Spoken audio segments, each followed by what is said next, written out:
Bom, boa noite a todos e boa noite, sobretudo, a Joelma, doutora Joelma, né? Muito obrigado por ter aceito vir bater esse papo aqui hoje à noite aqui comigo a respeito desse tema que é relativamente novo entre nós, né? Que é do direito real de Laje.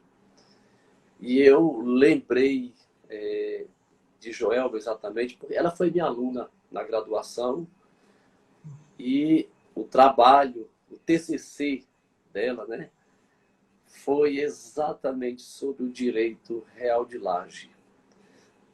E ela, me parece que se empolgou tanto, né, que de lá para cá começou a estudar e estudar para valer, para ingressar na atividade notarial ou registral, né? Já anda viajando, fazendo provas aí em vários estados e dentro em breve ela estará aprovada, porque ela tem capacidade para isso, está estudando, está se dedicando. Então eu também quero agradecer demais por você ter aceito o convite, que para mim vai ser muito bom a gente poder conversar sobre isso, né? Sobretudo assim, que os alunos que porventura estejam aqui conosco assistindo, os advogados, os próprios, alguns registradores, enfim, né, e profissionais do direito em geral que se interessem por esse tema. Seja bem-vinda. Seja bem-vinda, Joelma. Boa noite. Boa noite. Boa noite, professor Sérgio, meu grande professor Sérgio, que do curso, né, de Direito a gente continuou nessa amizade e também em relação a esse TCC que tanto rendeu, né, que Exatamente. depois eu continuei pesquisando e se tornou até objeto de outros projetos e realmente foi muito bom para mim começar esse estudo, né, junto com sua orientação, e foi muito produtivo e até me levou a buscar até outros ramos profissionais, né, Muito bem. então, realmente... Certo. Então você está trabalhando com uma espécie de direito notarial registral, direito imobiliário, tá? Tá se envolvendo com isso Então, também? na questão dos estudos, sim, né, eu Certo, entendi. estudo Tá. direito notarial registral, imobiliário, Certo, até por conta da questão do concurso de cartório, certo, certo.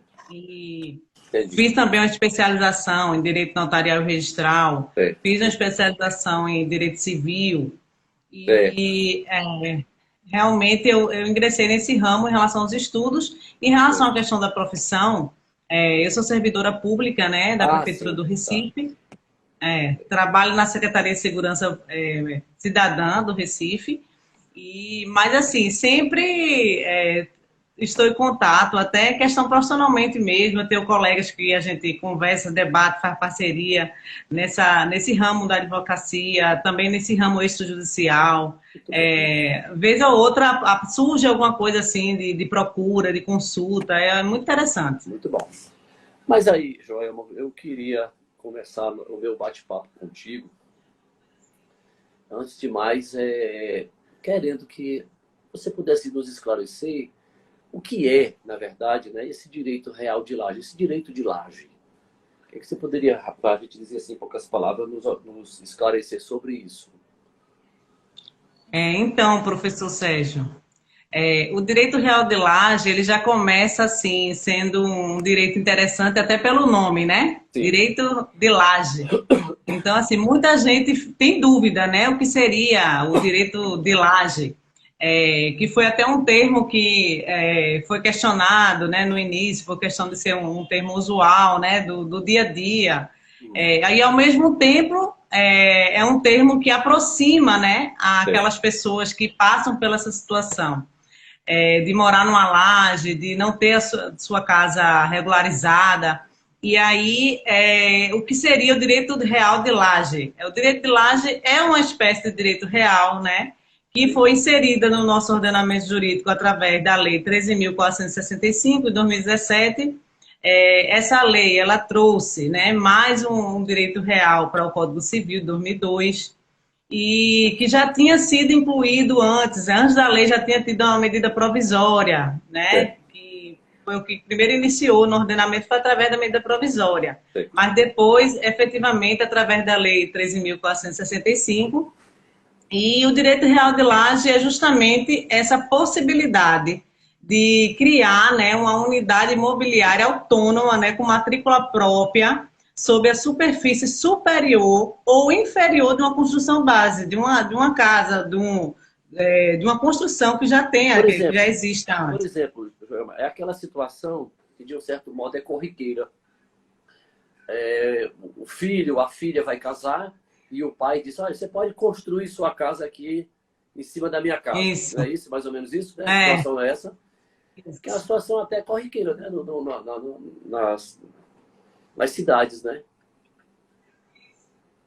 Exatamente. Até porque, assim, muitas vezes pela questão financeira, não tem condições de comprar um imóvel, né? Às vezes o filho casa e aí não tem condições. E não só nessa situação do filho casar, às vezes também a pessoa tem um imóvel, o imóvel está grande para aquela pessoa, e aquela pessoa está precisando de uma renda. Sim. Aí, né, aproveita a laje, né, aproveita o subsolo e aí já oferece para uma outra pessoa, é uma forma também de você ganhar um dinheiro extra. Com Então, certeza. existem várias ramificações, né, desse direito de laje e é muito mais comum do que a gente imagina. Assim.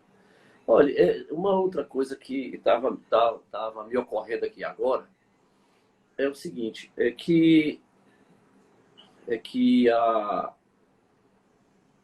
eu falei dessa situação, né, do filho que constrói sobre a casa do pai, da mãe, mas eu queria que você pudesse nos esclarecer, Joel, o seguinte, porque me parece, aliás, a legislação tem restrições, não é toda construção sobre uma outra casa que vai gerar esse direito de laje, não é isso? Exatamente. Quando a lei, né, trouxe esse instituto jurídico, Hum, ela também trouxe alguns requisitos, né, sim, para esse instituto. Então, assim, não é todo mundo, não é porque simplesmente eu tenho uma construção na laje ou no subsolo que eu vou ter direito realmente a ter meu direito de laje reconhecido. sim. Então, precisa atender, né, alguns requisitos previstos na lei. Uma delas a gente pode citar aqui, a questão da construção base estar devidamente regularizada, não é? Então, assim, para que É. seja reconhecido aquele direito de laje, a construção básica.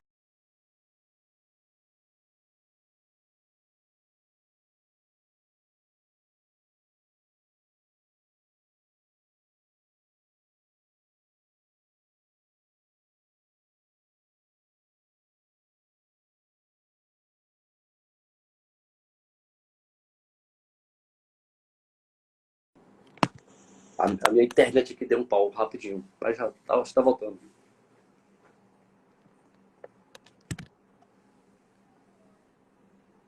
Eita, acho que foi a minha internet aqui deu um problema, e agora acho que de Joelma também.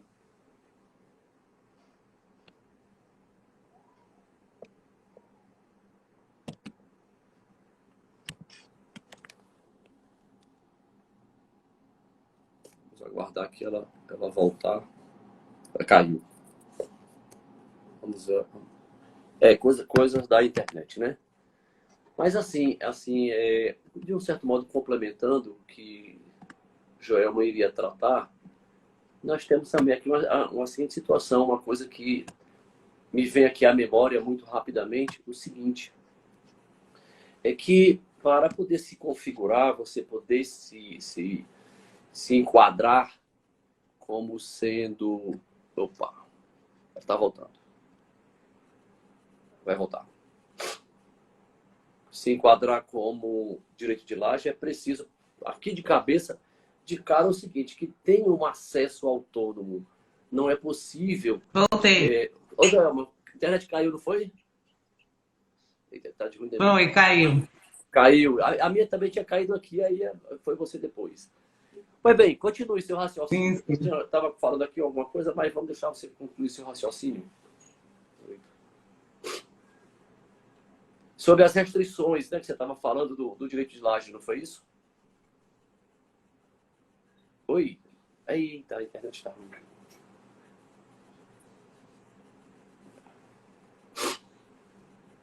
Já troquei por 3G para ver, 4G para ver se Pronto. melhora.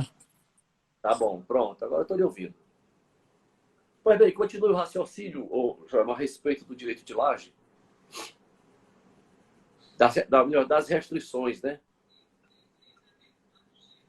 Sim, a gente estava falando dos requisitos, não é? Sim, pois não. Voltou. Agora voltou. Pronto, ainda bem.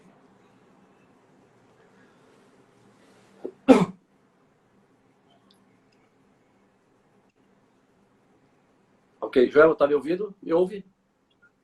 Tô ouvindo, tô ouvindo. Eu não, acho que eu não escutei a pergunta. Não, você estava tratando, você estava falando agora há pouco a respeito dos requisitos, né? Para se configurar, poder ter ali o enquadramento como um direito de laje. E aí, se tem alguma Isso. coisa mais que você queira acrescentar, porque uma parte eu perdi porque a minha internet caiu. Então, a gente está. Pois não.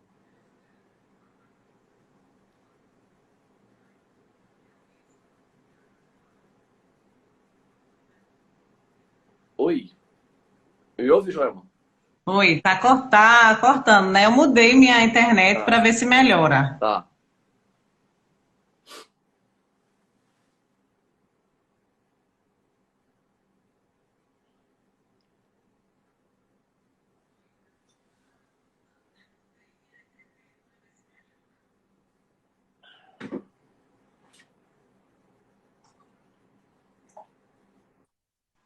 Opa, vamos lá. Vamos que vamos.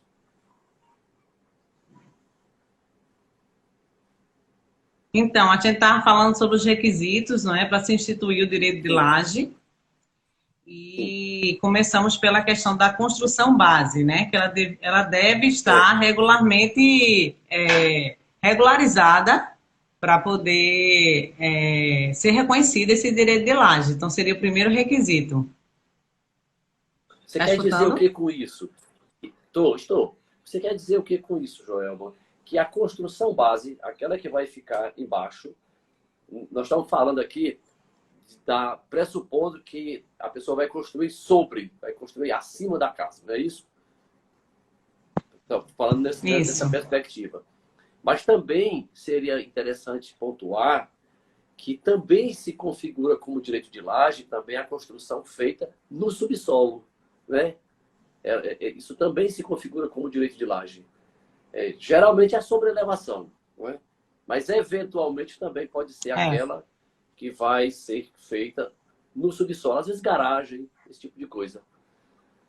Mas aí pega do raciocínio, Joelma. exatamente. Significa dizer o seguinte, que só poderá então, ou melhor, é um pressuposto necessário para se adquirir um direito real de laje, que a construção base tenha matrícula imobiliária, é isso? Seria isso?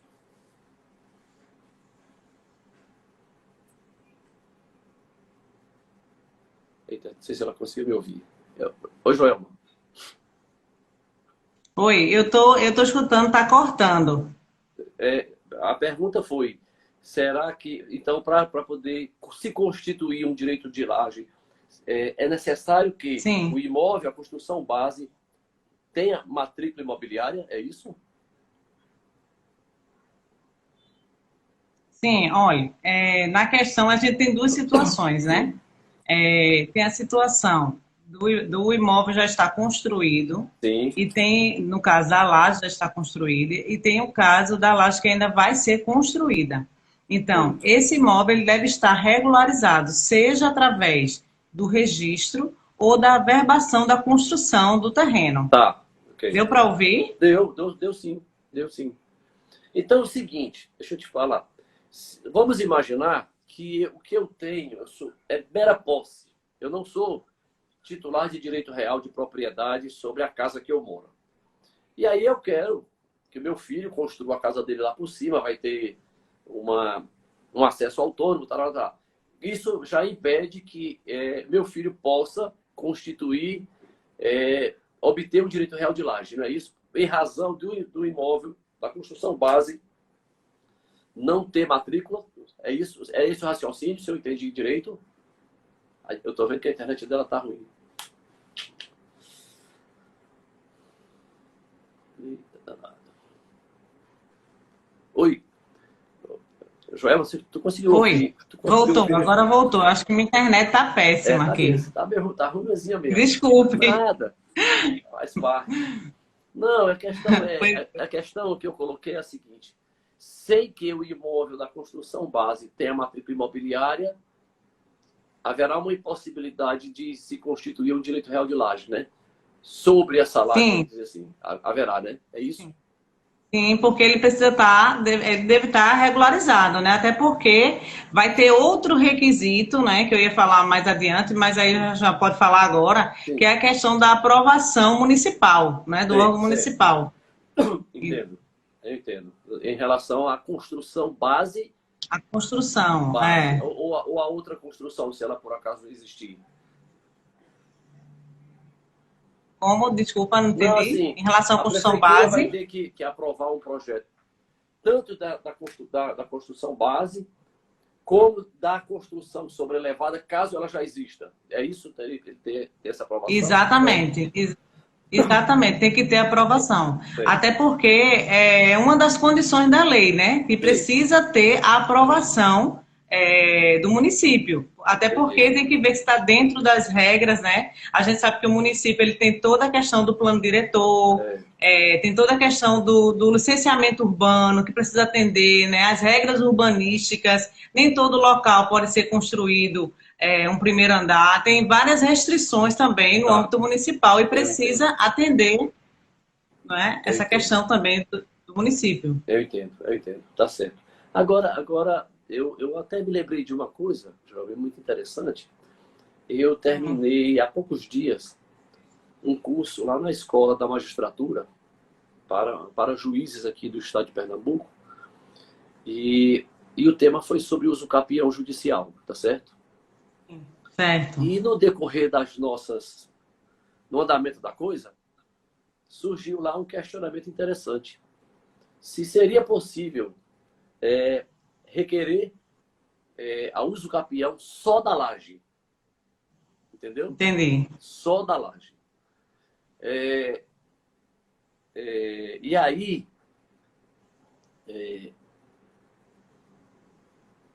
surgiu, era só da laje.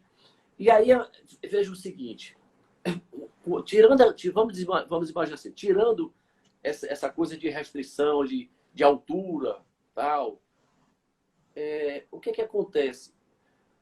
O próprio provimento 65 do CNJ, que trata da uso capião extrajudicial, portanto, o registrador de imóveis é aquele que vai definir se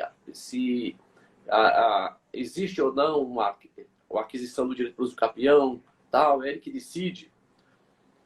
E ali o CNJ liberou ele dizendo o seguinte: não precisa você correr atrás de regularização de construção, né? Não se incomode com isso.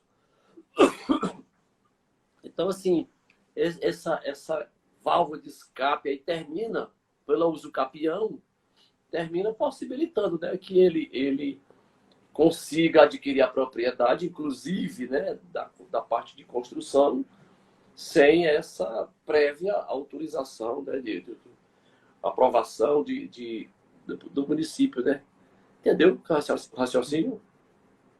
Realmente um tema interessante, porque o uso capião é uma das formas, né, de constituição também de direito de laje. Inclusive, ela pode ser, o lajeário, no caso, ele pode pleitear pelo uso capião e pode ter até acumulação de pedidos, assim, a construção base, ou seja, se o proprietário da construção base, ele também não tem seu imóvel regularizado, ele pode pedir, né, através da uso capião, e também o lajeário, e pode ser, inclusive, feito ao mesmo tempo. Então, é interessante porque tem essa questão, dos requisitos que tem que ter o imóvel da construção base regularizado, mas a própria doutrina admite que é possível ter acumulação de pedidos, tanto da construção base como da laje. Entendo.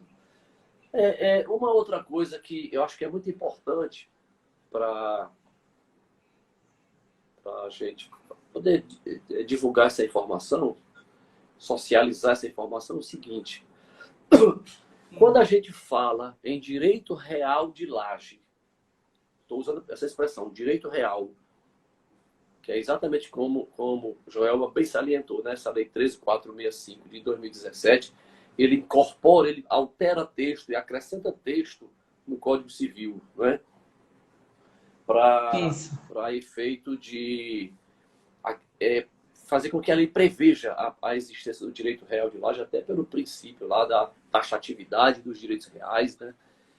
Exatamente. Então, o que é que acontece?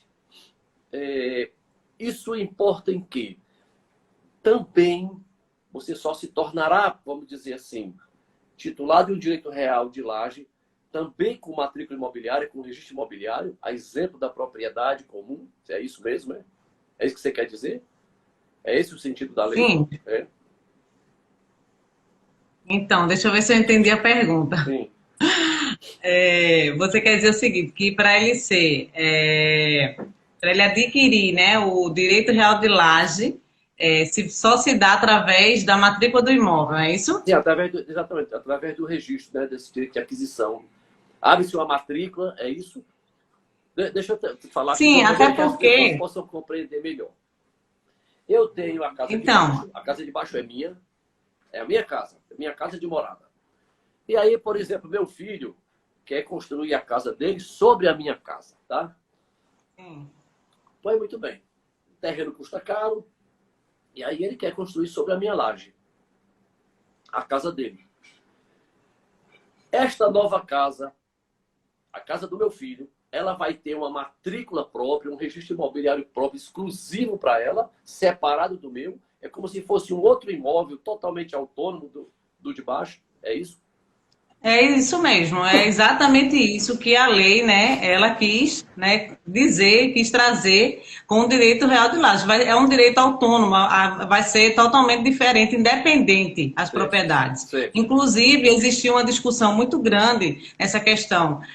Direito real de laje é um direito sobre coisa alheia, é um direito próprio, não é?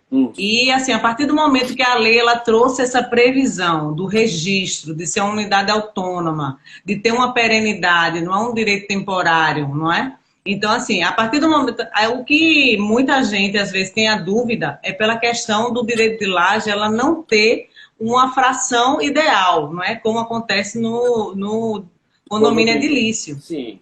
Justamente. Mas é justamente uma nova modalidade de propriedade. Pelo menos, assim, muitos doutrinadores, eu acredito que a grande maioria, né, entende que o direito real de laje trouxe uma nova forma de propriedade, que seria justamente o tipo de propriedade no espaço, né, como alguns doutrinadores alegam. Então, tu sabe uma coisa que você usou a palavra? Isso aqui é mais uma discussão, muito mais para a gente pensar. Quando a gente vai olhar o artigo 1510-A do Código Civil, né, introduzido por aquela lei 13.465, ele fala que o proprietário, aí tem sentido que você diz, né, o imóvel embaixo tem que ter propriedade, já que a lei fala de proprietário. Isso. Né? Exato.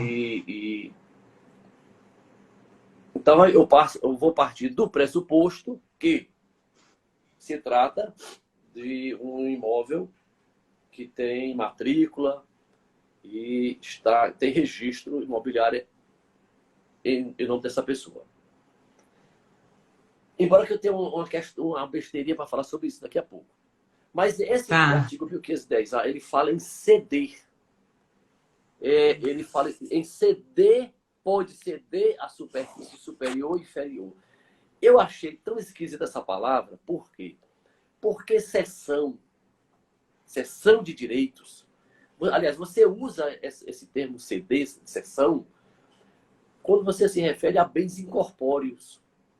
Por isso que a gente faz, por isso que o notário faz a escritura de cessão de direitos hereditários, a escritura pública de cessão de direito de posse. Por quê? Porque são bens incorpóreos. É o credor que cede o seu crédito, a cessão do crédito. Isso. E isso para distinguir, por exemplo, da compra e venda, porque aí trata-se de bem corpóreo. Para distinguir da doação, porque é bem corpóreo. Aí eu fiquei pensando, poxa, será que aí no caso o proprietário vai ceder a própria propriedade da coisa, é bem corpóreo, ou ele está cedendo apenas direitos sobre a laje, entendeu? Porque aí não seria propriedade, né? Não seria propriedade. Ou é apenas uma imprecisão terminológica do legislador, né? Compreendeu? Porque eu quero crer que o que ele transfere ou transfere ou não, é a propriedade. Eu quero crer que seja isso. É a propriedade mesmo. Não é? Então, existe uma discussão se seria o direito de propriedade ou o direito à propriedade, né? Sei, Eu já ouvi entendi. doutrinadores discutindo sobre isso. Sei. E também discutindo sobre a questão que a laje, ela cria uma terceira dimensão, né, de propriedade. Porque existe várias... depois do direito de laje, começou a se discutir a questão da propriedade do espaço, né? No sentido vertical. Sim. Enquanto que a gente tinha a propriedade horizontal, a questão do tempo, né? Porque é a multipropriedade, né? E vem agora esse modelo da propriedade no espaço. Então, assim, existem realmente muitas discussões sobre esse assunto. Olha, falando nisso, já que você falou da questão do espaço, supondo, eu vendo, não vou nem usar a palavra ceder, vendo a laje para meu filho, ele constrói. Eu lhe pergunto, ele também pode negociar a laje dele, compreendeu? Esse espaço aéreo para cima, agora pertence a ele, é isso? Então, veja só, esse assunto... Laje, né? Tá? São as lajes sucessivas, né? Que isso. Tem previsão também, né? Isso. Tem a previsão também na lei. Agora, a questão para o lajeário, que já é proprietário da laje, para ele também fazer a mesma coisa, ceder o seu espaço, aí existe uma restrição. Aí ele não está totalmente livre agora como o proprietário da construção base, porque na lei fala que ele precisa, né? Tem que ter uma autorização do proprietário da construção base. Então, assim, é como se fosse uma restrição, né? Porque aí também, né, João, cria até mesmo uma questão de segurança em relação à questão estrutural, né? Será que o prédio de baixo vai suportar esse peso extra, né? Exatamente. Tem que a questão de segurança em termos de estrutura, né? Se tem suporte. E além disso, além dessa aprovação do proprietário da construção base, ainda tem que ter aprovação também municipal. Então, assim, não é da mesma... Assim, claro que desde a restrição municipal a gente tinha desde o início da primeira laje. Só que agora são duas restrições. Vai ser a questão municipal e a questão também do proprietário da construção base. A lei cria alguma limitação? Olha, só pode negociar até a segunda laje, a terceira laje, a quarta laje, ou isso está liberado? Entendeu a pergunta? Então, essa pergunta, assim, que eu me recordo, né, não existe essa limitação. O que existe é justamente a restrição em relação a ter a aprovação do proprietário da construção base e também a aprovação municipal, né? Tenha muito cuidado também, porque tem que ter aquele acesso independente, né? Tem que ter o acesso independente. Pronto, não pode passar por dentro, né, do imóvel. Por exemplo, é muito comum a gente andando pela cidade, a gente encontrar numa rua, num quarteirão, diversas casas que a gente vai encontrar uma outra construção sobre ela. Tá?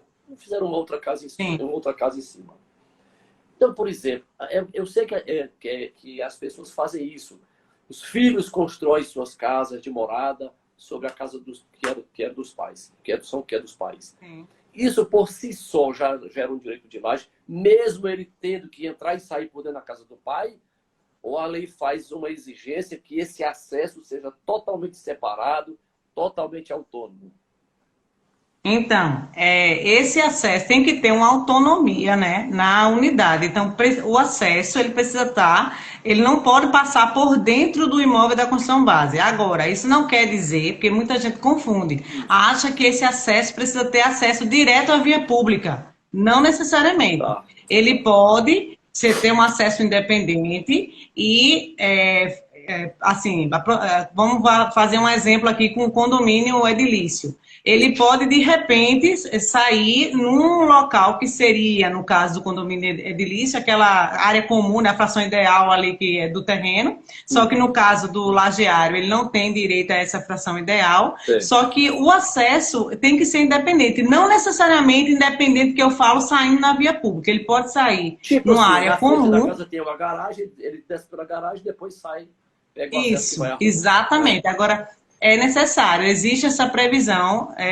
Aliás, existia essa previsão bem de forma, como é que eu posso dizer, bem clara na medida provisória, Sim, né? Que sei. foi depois convertida em lei. Na lei não existe uma clareza como se existia na medida provisória. Só Sei. que depois veio um decreto, né? Sim. Em 2018, que o regulamentou e falou essa questão do acesso que precisa ser independente, não necessariamente para a via pública, mas precisa ser independente. Então, não pode passar por dentro da construção base. Joelma, tem aqui uma Cláudia. Cláudia foi minha aluna também, se eu não estou enganada. Ela está perguntando aqui uma coisa que eu acho que ela apenas escreveu errado. Ela está perguntando, Sim. ela escreveu assim: as dúvidas do imóvel original. É dívidas. É dívidas, eu acho, né? É, Original, que eu acho que ela chama de original é a construção base. Alcança a sim. construção da laje, entendeu? Quer saber se uma coisa repercute na outra. Acho que As foi a dúvida dívidas de do imóvel Cláudia. original. Eu não sei se ela está querendo saber em relação assim, se há alguma restrição em termos de hipoteca, penhora, será que é isso? Não sei se ela pode Enfim, falar. vamos pensar em dívidas em geral. Por exemplo, tem dívida de IPTU, né? É, vamos supor que o proprietário da construção base esteja devendo, respondendo a processo de execução, não é? E está sujeito a penhora, esse tipo de coisa, né? Em geral. Tomara que seja isso que ela esteja interessada em saber, né? Acredito Entendeu? que sim. Olha aqui, ó, Elaine Alves tá mandando aqui um recado para você, Joelma. Diz que no Elaine? Mato Grosso vai abrir 70, tem vagas para 75 serventias.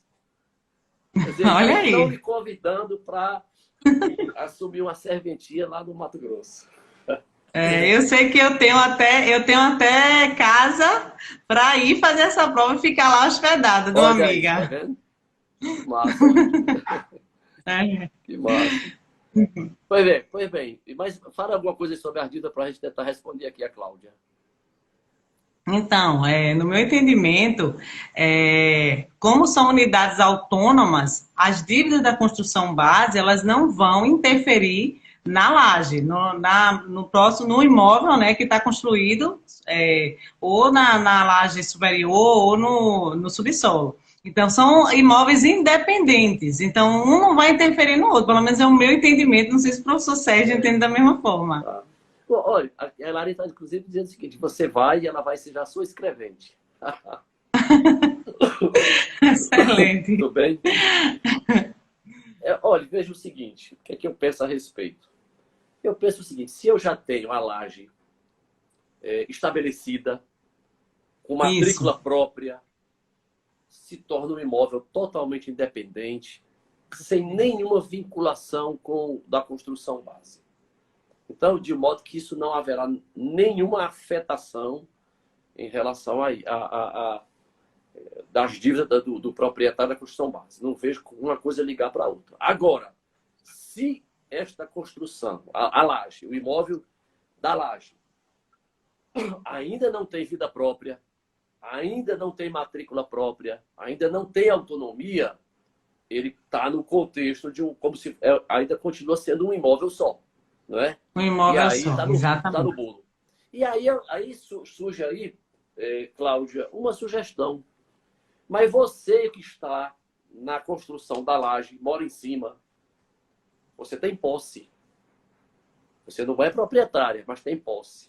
E a posse, ela pode ser defendida, por exemplo, contra uma penhora, por meio de uma ação chamada embargos de terceiro.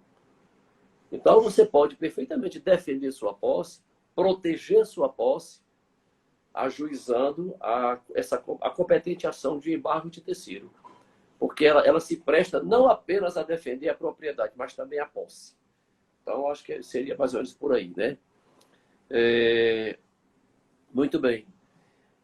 Se me diz outra coisa, Joelma. Essa questão, essa possibilidade de se desmembrar um imóvel para ter um de base, outro sobre, isso é para imóveis urbanos e rurais? Isso é somente para imóveis particulares? Tem alguma coisa sobre isso que você possa nos dizer? Então, professor Sérgio, em relação à questão de imóveis rurais, né, existe justamente uma vedação em relação à questão dos imóveis rurais. O Existe Instituto de Direito vedação, a lei proíbe isso, né? porque o direito de laje, ele é feito numa estrutura, né, Sim, de imóveis urbanos. tá. Até eu estava assistindo um dia desse, né, aí passou a sua live com o professor Valdeci Guzmão, e Isso. falando a questão da diferenciação entre o que é imóvel Ele falou rural e o hoje que é de um imóvel você, urbano. falou muito bem, quando ele soube que você seria a minha convidada, porque naquela época do TCC, eu indiquei para você procurá-lo, não foi? E ele não Sim, esqueceu de sim, você. ele também me ajudou. Ele Não me esqueceu. ajudou na parte de registro e tal, me explicando algumas coisas. Então, assim, é justamente essa diferenciação de imóvel rural com imóvel urbano, né? Sim, Então, assim, o instrumento da Laje, do Instituto da Laje, ele foi feito para imóveis urbanos, justamente por conta do contexto mesmo que ele foi criado em relação àquelas aglomerações urbanas. É um instrumento totalmente voltado para essa parte urbano. urbanística, né? Perfeito. E tem uma vedação em relação a imóvel rural. Rural. Já em relação o que você falou em relação à questão de ser um imóvel privado ou público, então Sim. nesse ponto aí o direito de laje ele pode ser tanto para imóvel público quanto para imóvel particular. Então isso aí também está previsto na lei, né? Então essa questão do imóvel público também pode ser reconhecido direito de laje. Embora, viu, vou fazer aqui uma observação, que eu acho que quando ele fala imóvel público, ele não está se referindo a... Porque nós temos três categorias, né? Os bens de uso comum do povo, os bens de destinação especial e os bens dominicais. Eu desconfio que são Isso. somente os bens dominicais, sabe? Que vai ser possível fazer o direito de laje. Uma outra questão... Sim, eu queria só fazer uma observação aqui para as pessoas em Sim, geral. Eu estou vendo aqui que tem muita gente que está nos assistindo que nem é da área. Aqui eu tô... isso. Olha só, então se você tem uma casa, se você tem uma casa que está construída sobre outra, você sai por fora, você não passa por dentro da casa do outro, em princípio você teria o direito de laje para ser reconhecido. O que eu quero dizer? Se o seu acesso, o jeito como você entra na sua casa e sai, não for exatamente por fora, totalmente autônomo da casa de baixo, se não for, você para entrar e para sair da sua casa tiver que passar por dentro da casa de baixo, você não tem direito de laje. Que eu acho que é a grande maioria das situações que as pessoas têm, né? Eu desconfio. Isso.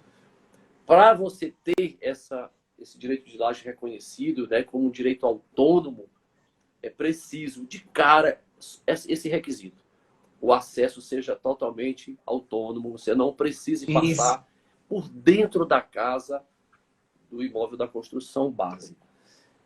Exato. Tem aqui uma pergunta que não tem, acho que não tem muito a ver com o nosso tema, mas é o seguinte, querendo saber se quando você tem tem o registro do terreno, quer dizer, o terreno tem matrícula ou tem uma transcrição imobiliária, como se faz para ter escritura da casa?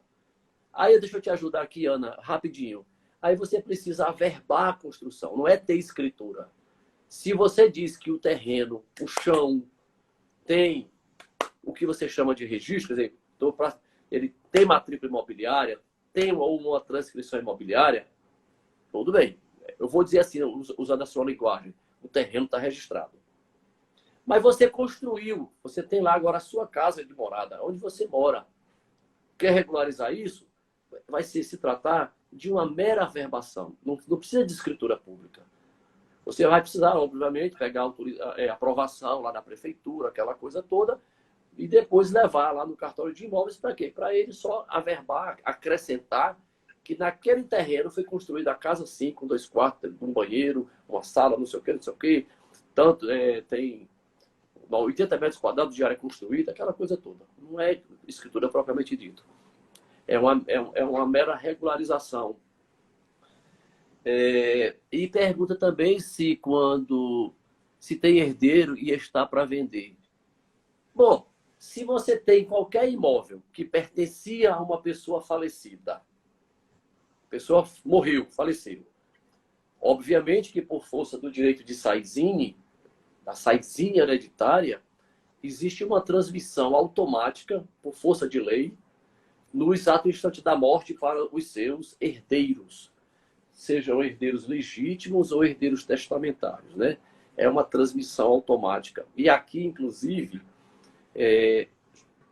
era isso que eu ia falar quando eu estava ali, antes que eu disse que ia fazer uma observação, que, inclusive, por força de lei, esses herdeiros já são proprietários do imóvel. Estou partindo do pressuposto que o imóvel do falecido era registrado. Era imóvel com matrícula. E estava registrado em nome dele. Estou partindo desse pressuposto. Então, se o falecido tinha propriedade, ele transmite essa propriedade por força de lei na hora da morte. De modo que os herdeiros já são proprietários. Quando aí essa situação se distingue, né, daquela regra do Código Civil de que você adquire o direito de propriedade pelo registro imobiliário. Mas essa regra só vale, vamos dizer assim, para os negócios jurídicos entre vivos. Eu vou comprar, vou vender, vou doar, vou fazer permuta, aí eu só adquiro com registro. Mas nesse caso da transmissão hereditária, não, você já adquire propriedade. Agora, é uma propriedade que ainda, vamos dizer assim, é um proprietário que não tem disponibilidade. Por quê? Porque aquele seu direito ainda não se encontra inscrito na matrícula imobiliária. Não que eu queira que esse registro imobiliário tenha efeito constitutivo. Ele não terá. Mas ele, mesmo tendo declaratório, mas a partir dali, eu posso dizer, aquele imóvel entra no comércio. Eu consigo negociar, eu consigo dar em garantia, eu consigo vender, eu consigo fazer tudo, né? Então, herdeiro quer negociar? Cessão de direitos hereditários, né? Resolve perfeitamente, muito bem. Mas vamos voltar para cá. Deixa eu te perguntar aqui uma outra coisa. Questão de tributação, né? Questão de incidência de tributos sobre a laje. O que você me diz? Tem alguma coisa para me dizer? Ajuda aí, Joel. Então, só com a instituição do direito de laje, não é um fato gerador, digamos assim, de tributação se não houve a transmissão, né? Precisa haver a transmissão para poder ter o fato gerador dos tributos, né? Mas a partir do momento em que o proprietário da construção base, sim, ele transmite aquele imóvel, né? Seja por alienação, ou então por doação, aí sim, nesse momento vai sim gerar tanto o ITBI no caso de alienação, né? Sim. E no caso também de doação, o ITCMD. Sim, agora só o fato do reconhecimento do direito de laje por si só não gera essa tributação, né? Só se realmente houver a transmissão da propriedade. Por exemplo, deixa eu te falar uma situação aqui. O imóvel da construção base é 1.000, o de baixo é 1.000. Sou proprietário. Certo. E por que eu estou dizendo que sou proprietário? Porque existe registro imobiliário em meu nome, ok? Certo. Por quê? Mas a casa de cima, que foi construída sobre a minha laje, vai ser para meu filho. Quer dizer, Sim. é para ser aberta a matrícula e o registro imobiliário vai ser em nome dele. Ele vai ser o proprietário da laje. Você enxerga aí a necessidade de se recolher o imposto de transmissão? Então, só para entender a tua pergunta. No caso, você fala em que momento? Depois de que no caso, o proprietário, que é o pai, né? Depois do que ele fez a doação para o filho, ou só pelo fato do filho estar lá morando sem ter. Como é que Não, é é exatamente esse porque é o momento? seguinte, por exemplo, eu fico pensando, sabe, Joelma, a laje, quando eu quero adquirir, tem até aqui Cláudia perguntando qual seria a ação, né, a ação judicial para se ter um direito autônomo de laje, né? Não é necessariamente ação, não, Cláudia. Não precisa de ação judicial, não. A não ser que o proprietário lá, né, o de baixo, esteja criando alguma dificuldade, mas senão não precisa. Isso vai ser feito, essa transação, por escritura pública, né? O artigo 108 do Código Civil exige que nos negócios jurídicos que envolvam direitos reais imobiliários, cujo valor ultrapasse a 30 salários mínimos, é obrigatória a escritura pública. Mas aí, então eu esqueci o que ia perguntar, Joel, amor. A gente estava falando daquele caso do pai, né, que constrói um imóvel em cima e tal da sua Sim, casa não, e lembrei, vai passar lembrei, para o filho. lembrei. Então, repare, existe sim uma necessidade de se explicar a origem da aquisição do meu direito sobre a laje. Ou não é? Sim, Se eu sim, adquiri, por exemplo, foi de modo original, não houve transmissão, que é certo. super estranho. Mas, por exemplo, eu vou ter uma explicação que não vai haver transmissão, que é de modo originário, vamos dizer. A laje vai ser minha também. Eu só quero, como você disse, ter uma casa separada para ela eu negociar. Quer dizer, não Certo. houve transmissão para ninguém. Ora, se não houve transmissão, me quero crer que eu não vou falar de imposto de transmissão, ok? Isso, Mas se ele é o isso. filho que quer que agora aquele imóvel ele tenha a titularidade do direito real e essa laje, essa casa da laje, veio de onde? De uma construção base. Quero crer que houve transmissão. Mesmo de pai para filho, de amigo para amigo. Houve ou não houve transmissão? Você não acha? Então, é como eu falei, porque assim, só o fato de ser constituído o direito de laje, Ah, só o fato de ser instituído, por si só, ele não gera essa tributação, porque não houve a transmissão. No caso, com o exemplo que você deu da pessoa que construiu e vai negociar, alugar e não vai passar para ninguém, vai ser dele, continuar bem, sendo dele. é, E aí não vai ter necessidade de ter o imposto porque não houve essa transmissão. Mas a partir do momento, mesmo sendo filho, a partir do momento que vai ter uma transmissão, seja por doação, ou seja através de uma venda, então vai ter sim, vai incidir os impostos, tanto do ITBI, né, no caso de alienação, quanto do ITCMD, no caso de doação. Mas, assim, por si só, o Instituto de Laje, a lógico, Constituição dele não gera, mas perfeito. depende da transmissão. Muito bem, muito bem. Deixa eu te perguntar uma outra coisa, que é o seguinte. Deixa eu ver aqui uma coisa que eu estava me lembrando aqui.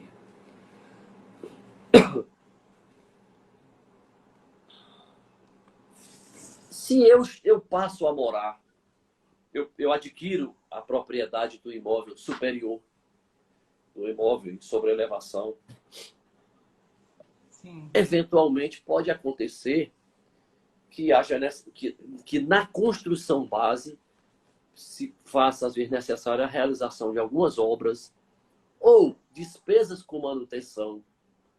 Porque, por exemplo, tem a questão de água e esgoto, não é?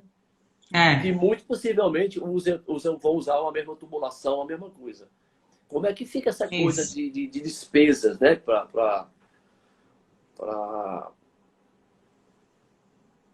nessa convivência de dois imóveis autônomos, mais um, né, em sobrelevação ao outro.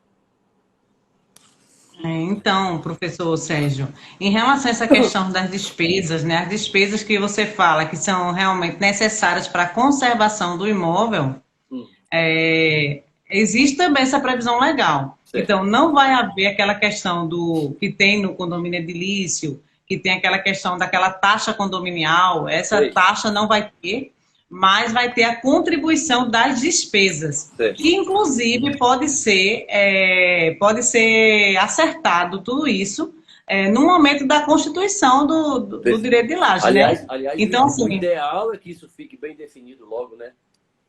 É isso. verdade. Tem até uma expressão que eu já ouvi alguns professores falando E que eles chamam de convenção lagiária, que seria uma espécie de convenção lagiária, onde eles acertariam todas as normas, questão de despesas, como é que ia ser, isso no momento do instrumento de você, constituição. no dia que você souber que alguém fez uma escritura dessa, eu quero uma cópia. Viu? Tá certo. Mas Já vou em busca. eu tinha pensado que isso, essas regras mínimas, elas deveriam estar ali estabelecidas na própria escritura de doação de compra e venda. Entendeu? Sim, sim, Mas sim. quero crer que o que você ouviu já se falava de uma escritura autônoma, né? Isso, Né? autônoma, Um que ato é chamada notarial. de convenção lagiária. Isso. Entendi.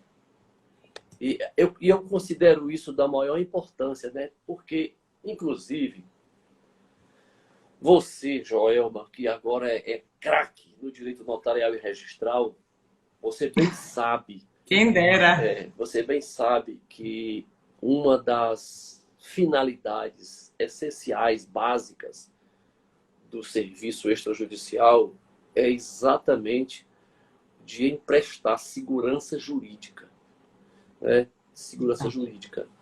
E eu por exemplo, vou falar aqui especificamente do tabelião de notas, do dever que ele tem de informar, de bem orientar as pessoas que estão envolvidas no negócio jurídico, né? Isso, Porque é papel dele fazer isso, né? Até porque nesse contexto de segurança jurídica está ali o de prevenir litígios. exato. Então essa convenção lagiária é um instrumento essencial para você prevenir litígios, não é? Motivo, Exatamente. porque deixa estabelecidas ali todas as regras de convivência, não é? Todas as regras de convivência, essa questão de despesas, enfim, importante. Eu achei muito top isso aí. Eu nunca tinha ouvido falar disso, viu? É interessante, eu também É, achei muito interessante. eu Eu achei, escutei isso numa aula que eu tive com o professor Vitor Kimpel, que sim, é uma referência é, de é. notarial Ele é um registral. juiz de São Paulo, né? É um magistrado de São Isso, Paulo que escreveu um livro, 2 volumes gigantescos, né? Sobre direito notarial exatamente. registral, né? Os tratados, né? É. Deixa eu te perguntar uma outra coisa aqui, é o seguinte. Peraí, deixa eu ver aqui.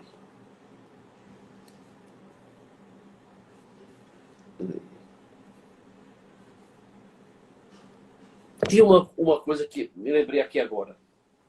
Questão da extensão do meu direito de laje. Vamos imaginar, Joelma, a seguinte situação.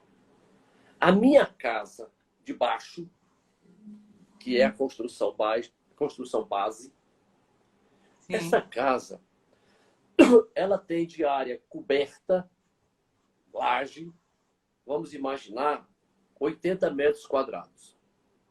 Tá certo, pequenininha, vamos estar 120 metros quadrados. Pronto. certo. Eu negociei a laje. Acontece que o terreno aonde se encontra encravada essa minha construção, ele tem 200 metros quadrados de área. Significa dizer que a minha área construída não envolve o terreno todo, mas só um pedaço dele. Certo. Eu lhe pergunto, quando eu negociar a laje, o adquirente da laje, o direito do adquirente da laje, ele se limita à minha área construída no momento do negócio jurídico, no momento em que eu realizei a venda, ou se esse direito dele se expande a área do terreno, que é maior. Compreendeu? Entendi. É interessante essa pergunta. Na verdade, eu até achei que ia ser feita outra pergunta, depois eu falo o que eu Diga lá. imaginei no início, mas deixa eu primeiro responder, né? Tentar responder, ver se eu alcancei o que você perguntou. Em relação à questão do terreno, se ele tem um terreno de 200 metros, Sim, e quando construiu a laje, ele construiu só 80, né? sim, 80 não, 120 que sim. você falou. É. O lajeário, o proprietário da laje que adquiriu aquela laje, ele só vai ter direito ao seu espaço na laje, ele não vai ter direito ao terreno, Tá. entendeu? O terreno, ele não vai ter nenhuma fração ideal, ele não vai ter Pronto. nenhuma participação daquele terreno, ele só vai ter direito ao que está na laje, então, a metragem da laje. Significa dizer, então, pelo que você está me dizendo, que se eu, que sou o proprietário da construção base, a de baixo, resolver ampliar, vou aumentar minha casa para 150 metros, o Sim. proprietário de cima vai poder também ampliar dele, entendeu? Sobre a minha nova, o meu acréscimo de laje, entendeu? Então, aí vai chegar, inclusive, na pergunta que eu achei que ia ser feita. Sim. Eu acredito que não, porque já existe uma discussão, inclusive, que o proprietário da construção base, ele pode fazer, digamos que ele tem uma laje, Sim.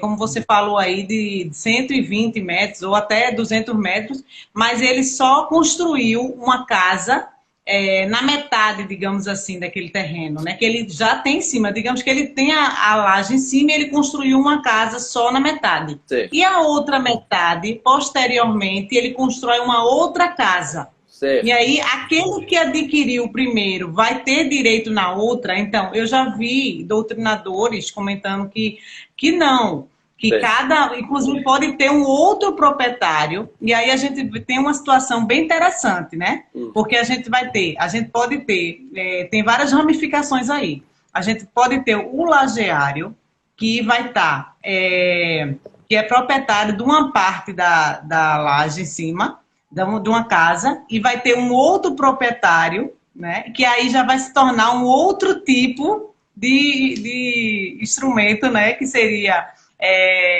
eu não sei se o nome agora me foge de memória, não sei se seria o condomínio urbano simples, que é na parte, né, eu não sei se seria esse nome, se eu estou usando corretamente, mas o que eu vi é que não necessariamente aquele proprietário que adquiriu primeiro a laje, ele vai ser dono de todo o espaço. Vai ser exatamente o que eles fizeram, realizaram o negócio no momento da instituição, seja por escritura pública, por testamento ou os capião, mas vai ser do que foi instituído. Se for instituído só metade, ele vai ser proprietário só da metade. E, inclusive, possibilitando de uma outra pessoa adquirir a outra metade. Entendo. Então, assim, são ramificações do direito de laje, que não tem isso claramente na lei, né? Mas que já é discutido na doutrina por conta do fato, porque isso acontece no dia a dia. Então, a partir do momento que acontece no dia a dia, começa a surgir novas discussões jurídicas sobre o assunto. Com certeza. Olha, a live tá para cair, porque tá para completar o tempo aqui no Instagram. Mas se cair, a gente volta para continuar nosso bate-papo, viu? É só deixar cair e a gente volta de novo. Tá certo, tranquilo. Para a gente fechar isso direito. Olha, eu tava querendo... Veja o seguinte. Vamos imaginar que eu negociei com o Joelma a laje sobre elevação. Você é a proprietária da construção base e quer fazer dinheiro. Você vai vender a laje, né? Eu não vou me mudar da minha casa, a casa continua minha, e eu vendo esse espaço aéreo aí que para mim não está me fazendo ter utilidade nenhuma. E aí eu chego interessado em comprar, vou adquirir a você isso.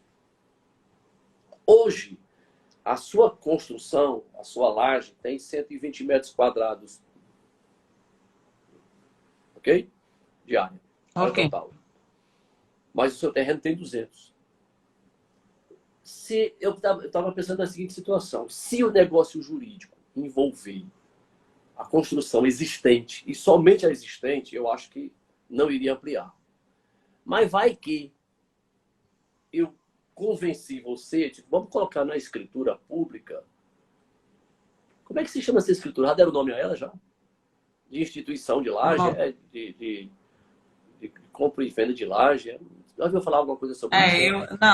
Eu acho que depende, né? Porque pode ser uma escritura de doação, pode ser uma escritura de compra e Sim, venda, mas né? é Depende do. sobre a laje, né? Doação sobre laje, compra e É, venda de laje e tal. compra e venda de laje. Eu já ouvi, já havia de compra e venda e já havia de doação. Tá bom. Então é o seguinte. Mas eu poderia te convencer de assim, meu irmão, faz o seguinte, eu vou lhe dar, quanto é que você quer na laje? Se eu quero 300 mil, beleza, tá aqui. Mas eu queria que ficasse acertado o seguinte, que é sobre o que você tem hoje e sobre o que você via ter. Compreendeu? Se você fizer uma ampliação, eu também terei direito. Eu quero crer que se o contrato estabelecer isso, seria razoável, não? O que é que tu acha? Não é? Entendeu? Então, em relação a essa questão do contrato, eu acredito que a lei, ela deixa essa liberdade, né, contratual entre o proprietário da construção base com o lajeário. Sei. Então, existe, inclusive, parte da lei que fala, por exemplo, né, a questão de direito de preferência, mas o contrato ele pode dispor de forma diferente.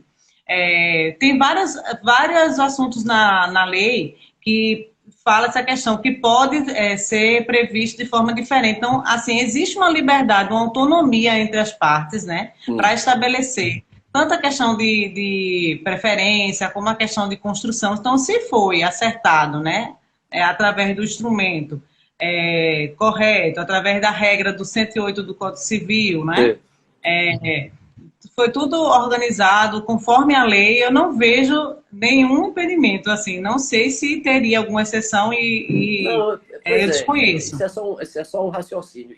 E um segundo, é que aí, se isso sendo possível, houve acréscimo, haveria necessidade de depois fazer a verbação na matrícula para dizer que a construção agora não é mais X, é X mais 1, X mais 2, não é? Isso, exatamente. Pois é, uma coisa desse tipo, tá certo? E aí, outra coisa, será que eu teria que pagar ITBI sobre esse acréscimo? Porque eu paguei o ITBI no momento da transação, porque eu estava negociando 80, né? E agora que ele acrescentou, mas está acrescentando pelos mesmos 80. Será que os caras iam querer ITBI? Eita, não sei, né? Eu acredito que não, né? Porque eu acredito que não, porque Mas, no momento do contrato não tinha essa previsão que mas você eu falou vou lhe dizer uma coisa que você não vai acreditar. E os que Então estão fala que eu aqui quero aprender. os que estão aqui nos acompanhando também têm tudo para não acreditar. Acredite. Você vai... Por exemplo, vamos imaginar que você fosse adquirir, você levasse, ajuizou uma ação de usucapião, que adquiriu uma propriedade em um imóvel em Jaboatão dos Guararapes, aqui perto, na região metropolitana. E quando o juiz fez a sentença, transitou em julgado, vai expedir um mandado, que a lei fala em mandado, a lei do registro público, né? Embora eu acho que o ideal ali é uma carta de sentença, porque o registrador deve se encaminhar mais coisas. A própria sentença, a certidão do trânsito em julgado, se a planta e o memório descritivo também for, vai ser muito bom para ajudar ele a fazer ali a descrição do imóvel, não é? Tem a questão da qualificação das partes, do adquirente, CPF, aquela coisa toda. E que às vezes no mandado, quer dizer, teria que ter tudo isso.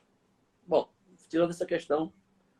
E se você chegar hoje, aliás, hoje não está mais valendo mais, mas se você chegasse há uns dias atrás, há um tempo atrás, lá no cartório do Dr. Valdeci Guzmão, que foi seu orientador, né, co-orientador lá no seu TCC, sim, ele iria exigir, faria uma nota devolutiva, exigindo recolhimento de ITBI.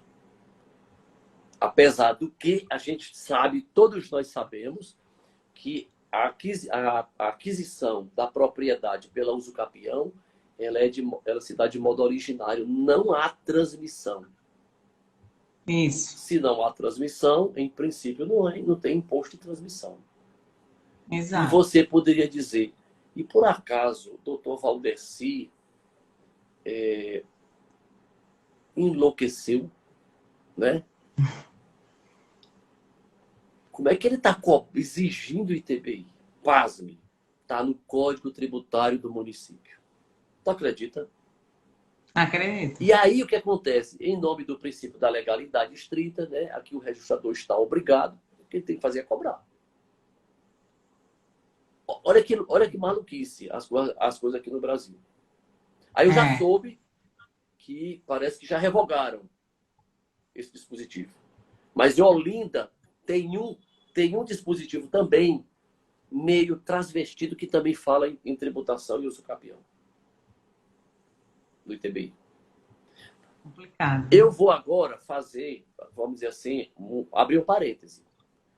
Eu acho que deve existir exigência do recolhimento do ITBI quando você tem ali caracterizado que o adquirente pela usucapião, ele sozinho não tinha um tempo próprio para adquirir autonomamente. Mas ele Sim, adquiriu por transmissão a posse de outro. Porque eu posso somar tempos de posses. sim. Não posso? Isso. Né? Acesso Pode, e com certeza. possessões. Então, por exemplo, Isso. você, Joelma, está na posse mansa, pacífica e ininterrupta há 15 anos. Você já adquiriu a propriedade pelo usucapião. E eu chego e digo, quero comprar a tua casa. E você, né, a gente negocia, paguei 500 mil reais, você não abriu mão de um centavo. E aí, eu no dia seguinte, somo o meu dia, um dia de posse com os seus 15 anos. E a juízo do capião. Quero crer que vai ter imposto de transmissão sobre essa transmissão dos direitos de posse. Entendeu, raciocínio? Entendi. Aí eu vou entender, entendeu? Mas quando eu, sozinho, eu já tinha os meus 5 anos, falando do capião especial urbano, já tenho meus 5 anos. Mesmo que eu tenha adquirido por transmissão lá atrás, não tem imposto de transmissão, porque o meu tempo de posse, sozinho, já me autoriza a adquirir a propriedade. Não sei se Entendi. eu me fiz entender a vocês sobre isso, entendeu? Sim, sim, entendi. Então, assim, É, é uma coisa que as pessoas podem dizer, mas isso está errado, como é que pode? Isso não tem sentido, né? Esse tipo de coisa. Mas tem isso, né? Pode ser que seja uma cobrança totalmente inadvertida, abusiva, porque quando a aquisição é puramente originária, mas se eu tenho uma aquisição, uma transmissão, para efeito de somar posse, como único modo do autor da ação adquirir propriedade, aí eu acho que tem. Do mesmo modo, Joelma, que eu agora estou com o usucapião aqui na vara com esse problema. Ocorreu a sucessão hereditária no curso do processo.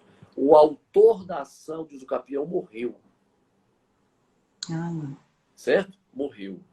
Significa dizer que os herdeiros, até por força do que está no Código de Processo Civil, eles vão substituir o autor falecido na titularidade da ação. Os herdeiros se tornam os novos autores da ação de usucapião. Mas ali teve uma transmissão hereditária. Tem um TCMDzinho aí. Tem ou não tem? é, Compreendeu? Tem. verdade. É Esses verdade. Essa herdeiros não podem questão, dizer que a posse deles ali é originária. Não é. Ela decorre de transmissão. Ou não foi? olha, E eu fiz uma decisão agora há poucos dias falando nisso. Vou esperar a reação que vem de lá para cá do advogado. Entendeu? Capaz dele me chamar de louco. Entendeu? pois é. Por conta disso. E quando você estava falando isso, eu lembrei, teve até uma decisão. Essa questão do momento de se cobrar o imposto também. Sim, Quando a pessoa faz uma escritura, por um exemplo, né, uma escritura de compra e venda, geralmente é cobrado o imposto ali naquele momento da escritura pública, né? sim. E teve uma decisão recente do STF, né, falando que o fato gerador só acontece no momento da transmissão com o registro. E aí existe uma discussão Isso aí muito sempre foi grande, óbvio, né? né? Sempre foi óbvio. Sempre foi óbvio, só que sempre foi cobrado. Por quê? E Eu vou te explicar por quê. Por que que o tabelião cobra? Porque está previsto no Código Tributário do município. no Código Tributário, no Código de Normas dele também. Não, então vai fazer o quê? Né? Entendeu? Está na lei. É, Então não tá na cabe ao lei, ele cobra porque registrador, tá na lei. não cabe ao registrador ponderar se aquela lei é ou não é inconstitucional. Não é papel do registrador. Isso, Não é. O que ele tem que exatamente. fazer é cobrar o que está na lei. Simples assim. É. Agora, por que que eu imagino, por que que o poder público municipal faz essa cobra, coloca no Código Tributário já no ato do contrato, né? No ato da lavratura da escritura pública? Porque muitas pessoas ficam com a escritura na mão e não registram. E não E aí ele registra. se garante logo com o ITBI, né? Entendeu? Você É. sabe que muitas... E negocia e tudo sem não registrar. são todas as pessoas que levam depois o título, né? Para registro. Não é. Entendeu? Não. Não é. E depois, o que está acontecendo? Que não se exige mais no ato da escritura, mas antes do registro, o registrador exige também, né? Bota em nota de exigência. Pois é. Põe nota de exigência. Enfim. O fato é que quem quer pagar o imposto de transmissão, ele não vai se opor a pagar ali momentos antes de fazer o registro imobiliário, não é verdade? Embora que eu compreendo na literalidade do conceito de tributo, é preciso que o fato, a hipótese de incidência tenha acontecido. Que é o quê? A transmissão que se dá com o registro. Então, seria coisa para se cobrar após o registro. Aí é que o poder público ia ter dificuldade de receber, né? Mas se quem não pagasse, era ajuizar a competente ação, já tinha até, inclusive, um imóvel para penhorar, se fosse o caso, né? Aí ia dar mais trabalho, né? Ia dar mais trabalho. Professor Sérgio, tem uma pergunta interessante de Cláudia. Sim, qual é a pergunta dela? Ela colocou, mais o imposto do ITBI será cobrado sobre o valor do imóvel original ou sobre o valor da laje? Sim. E aí? É interessante essa pergunta. Sim, e aí?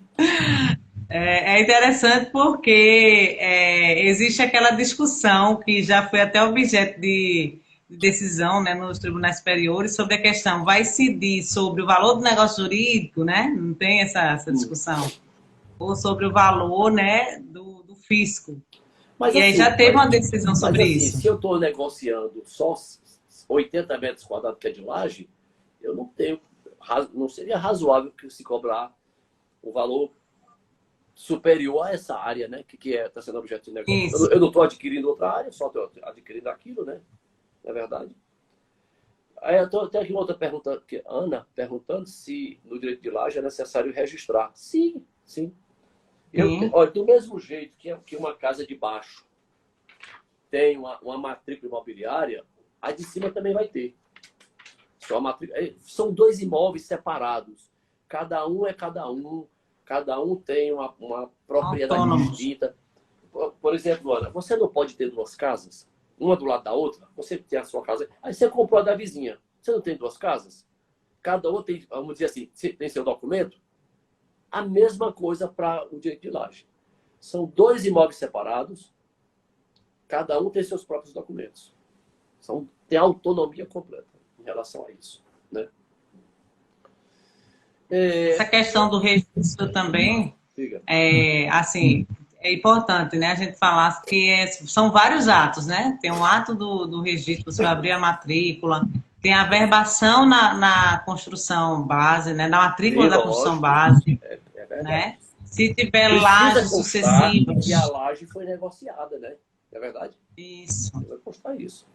São vários atos, né? Vários atos. A Ana está perguntando se porque sendo, acho que é doação que ele quer, sendo doada, se tem que registrar. Claro que tem. Sim. Ana, vou dizer uma coisa aqui a você. Tirando aquela coisa de transmissão por herança, toda vida que você comprar, eu vender, que eu doar, você receber a doação, que a gente fizer permuta, trocando um imóvel por outro ou por outra coisa, o que é que vai acontecer? Você só vai adquirir a propriedade, falando de outro jeito, você só será proprietária do imóvel se você registrar. Vou falar de um jeito que você vai entender. Se você levar a sua escritura para registrar. Se você não registrar essa tal escritura, você não é proprietária. Você só tem posse. É assim e pronto. Não tem o que se falar, tá certo? Mas agora, isso que eu acabei de falar para a Ana, para ser assim, mais didático para ela, mas com Joelma, vamos fazer aqui uma ponderação. Que, na verdade, nosso sistema é um sistema de registro de direitos, né? E não dos títulos, não é verdade? A gente tem, por hábito, falar, eu vou registrar a escritura. Na verdade, você não registra a escritura, né? Você registra o direito que nela, que está contido no título, não é verdade? Exatamente. Consta lá que o meu direito de propriedade é que está registrado. Isso decorrente do quê? Exatamente pelo nosso modelo, né? O modelo alemão, germânico, de que se faz necessário uma rígida qualificação, né, registral dos títulos. E quando o registrador está convencido da registrabilidade, que o meu direito é bom, ele registra a aquisição do meu direito, né? E todas as alterações de um determinado imóvel, eles vão se encontrar num registro, numa matrícula única, que eu quero dizer, né? Uma matrícula única. Não vai ter vários títulos, eles vão ser concentrados, né? São todos os princípios que a gente tem do registro de imóveis, né? O princípio da concentração, todos os atos estão ali. Todo o histórico das alterações em relação às partes, às pessoas, né, subjetivas, quanto em relação à coisa, o imóvel, né, as alterações objetivas, tudo vai estar ali. Quer dizer, uma matrícula imobiliária, na verdade, ela vai contar uma história, não é verdade? Ela conta uma história. Ela conta que o proprietário era solteiro, que o proprietário casou no regime da comunhão de bens, a comunhão parcial de bens. Vai depois dizer que ele foi divorciado. Depois vai dizer que ele faleceu. Conta a história do cara. Tudo isso vai ter que estar na matrícula imobiliária. Vai dizer que no começo era só o terreno, era só um chão, era só a terra nua. E que depois tem uma verbação dizendo que sobre aquele terreno foi construída uma casa de alvenaria, com 3 quartos, 2 salas, um banheiro, uma área de serviço, com um total de 115 metros quadrados de área, né? Depois pode vir dizer que aquilo foi ampliado, agora tem, na verdade, uma laje no andar superior que vai ter isso, vai ter aquilo, a área total passou para tanto. Mais na frente pode acontecer, houve a demolição, né? Quer dizer, vai contando a história do que aconteceu. Que aquele imóvel já esteve em garantia, dado em hipoteca, né? Garantia de uma dívida. Em algum momento houve o registro. Vou falar desse aqui agora não. Houve uma inscrição de uma penhora. Tá? Pode ter uma live boa para a gente fazer sobre a... Eu vou arranjar uma pessoa que vai ser muito boa para a gente discutir isso. Sobre qual é a natureza do ato da inscrição da penhora na matrícula imobiliária. Se é registro ou é averbação. Se é averbação. Entendeu? Interessante esse tema. É, né? Crítico. Pois bem, minha querida Joelma, eu quero lhe agradecer. Eu não sei porquê, aqui consta que está ao vivo. Não sei. Bom, quero lhe agradecer imensamente, sabe, pela disponibilidade de ter vindo aqui conversar comigo, bater esse papo a respeito do direito de laje. Eu espero que a gente possa, de algum jeito, de algum modo, ter dado algum esclarecimento, né, para as pessoas a respeito desse direito. É lógico que nosso bate-papo não encerra todos os assuntos, não encerra todos os temas. É uma coisa que é apenas traçando conceitos básicos, noções básicas, né? Mas nos dá, pelo menos, uma noção do que se trata. E eu quero também lhe parabenizar, sabe, pelo seu empenho, né? pelo seu despertar pelo direito notarial registral, que é um direito maravilhoso, muito bonito, né? Fantástico. É verdade. E poucas pessoas se atentam para isso. É. E enfim, sabe? E quero que, de repente, contar com você em outras oportunidades para a gente conversar, para discutir temas, né, caros aos serviços extrajudiciais. Então, professor, na verdade eu quero agora fazer minhas considerações, né? Sim. E agradecer. Eu que agradeço, na verdade, essa oportunidade que você tem me dado de participar, porque para mim, essa oportunidade para mim é um aprendizado, né? Chegar aqui... Para todos nós. Para todos nós. Foi muito bom a gente, essa troca. A gente começa a refletir sobre várias coisas e aí a gente vai, né, analisando e é muito interessante isso, a gente sempre aprende. Confesso que no início eu fiquei um pouco nervosa e tal, mas é muito importante, ainda mais que eu estou nesse processo de estudo, que a qualquer momento você também arguida nas provas, né, que estão para vir aí, e é muito importante. Eu me senti aqui, o próprio examinador me perguntando. A Ana está perguntando, eu gostei muito. Se o de laje vai haver desmembramento. Quer responder, João, sobre isso? Acho que... Ela está perguntando se vai haver, mas isso ela pergunta depois da constituição do direito de laje, é? Não sei. Pode ser desmembrada para registrar, deve ser a laje, né? Eu sei. Deve ser a própria... Sim, entendi. Eu acho que ela quer dizer o seguinte... propriamente, né, de desmembramento, né? Porque você não vai fazer divisão de área de terreno, de nada, né? É verdade? Não, justamente. E no caso, como ela está falando, eu entendi o seguinte, a pessoa construiu um imóvel e depois, para ter direito ao direito de laje, se precisa desmembrar. Eu acredito que é nesse sentido que ela está perguntando. E não é dessa forma, o desmembramento se dá em outra situação, né? Exatamente. A questão do direito de laje é justamente o que tem na lei, cumprindo os requisitos que atende ao direito de laje, aí a pessoa pode levar o registro, né, constituir o seu direito de laje. Aí vamos pensar assim, né? Que por meio de um contrato formalizado por escritura pública, exatamente porque o proprietário da construção base está negociando, alienando a sua laje, aí pode ser que ela entendeu isso. Você está desmembrando, né? Vamos dizer assim, né? Uma maneira interessante de ver isso, né? Porque ele está negociando aquele espaço aéreo, aquela parte superior ou a inferior, né? Mas na técnica, na palavra que nós estamos acostumados a se referir, né? Sobretudo nessa parte do direito do registro imobiliário, não é desmembramento, né? Mas que há, vamos dizer assim, uma negociação de parte daquilo que ele teria direito, sim, né? Tanto é que vai ter que constar uma averbação na matrícula de origem que ele negociou aquilo, ele não tem mais a propriedade daquele espaço. Não é verdade? Exatamente. Talvez, assim, esse nome de desmembramento, talvez ela viu justamente por esse ângulo. Mas existe também o Instituto do Desmembramento, que pode até, de repente, a gente pode até marcar outro momento para falar, que é muito interessante, né? Que existe formas de desmembramento, loteamento. É bem interessante esse tema. Muito bem, muito bem. Pois, pessoal, obrigado a vocês que estiveram aqui conosco, os que participaram. E essa nossa live eu vou baixar de amanhã, no máximo sexta-feira. Tá lá no canal do YouTube para quem quiser rever, para quem quiser analisar com calma, devagarzinho. E aí a gente vai, na quarta-feira que vem, ter um próximo encontro abordando um outro tema, né, que seja próprio, rico do serviço extrajudicial, tanto do âmbito do direito notarial como registral, ok? Obrigada, Joelma. Obrigado a todos. Agradeço. Uma boa noite, pessoal. Boa noite a todos. Abraço.